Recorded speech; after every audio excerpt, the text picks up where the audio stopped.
While Donald Trump is busy meeting with his transition team, Syrian President Bashar al-Assad is already saying the president-elect could be a, quote, natural ally, as long as the focus remains on fighting terrorism.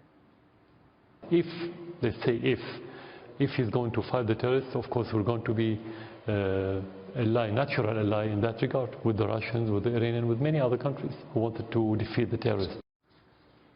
Let's bring in Ben Collins, U.S. Army Special Forces veteran who served 3 tours in Afghanistan. Ben, so good to have you here. Thank you. And good to get your take on what needs to be done. What is important to you when picking leadership, especially at the military level in this country?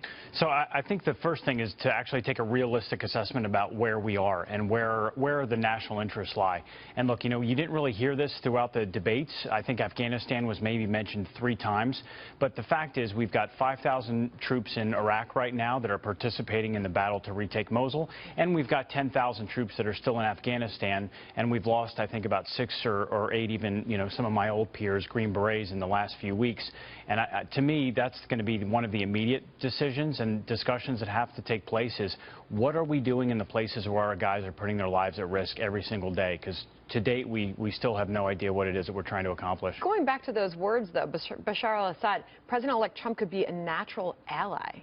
Your thoughts on that? Well, look, I think that, you know, Bashar al-Assad probably listened to a lot of the comments during the campaign season, and certainly Trump's, you know, forecasting, or at least saying that he's willing to reevaluate the relationship that we have with Putin and Russia, and Bashar al-Assad is aligned with Russia.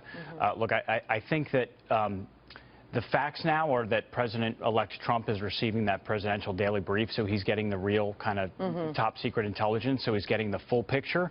And so I think we need to give him a little bit of time to really contemplate exactly what he's saying, because I think a lot of what he's going to see is going to be in conflict with a lot of the ideas that he had to begin with. And a lot of the conversation, too, as we do await these picks by President-elect Trump, is the future of Guantanamo Bay.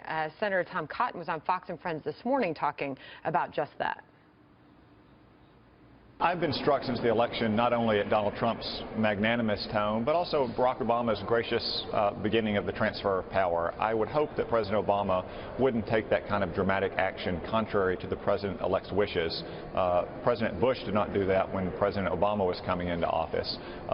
Guantanamo Bay, though, won't be closed. It might be empty or its population might be reduced, but it will remain open and it will remain a critical tool in our global war against terror. Ben? Yeah, absolutely. I mean, there's no way for it to be closed. I mean, we've had that debate already throughout the last couple of years. And again, President Obama, when he saw the reality of what was going on and who these people were, you know, I'll tell you, what needs to stop is releasing a lot of these high-profile, high-risk individuals that we had at Guantanamo Bay to countries like the Sudan and to countries like Yemen, because they eventually fall right back into the battlefield, and that's something we need to avoid. And to be honest, I think the people that Trump's surrounding himself with recognize that implicitly. So I hope to see that change.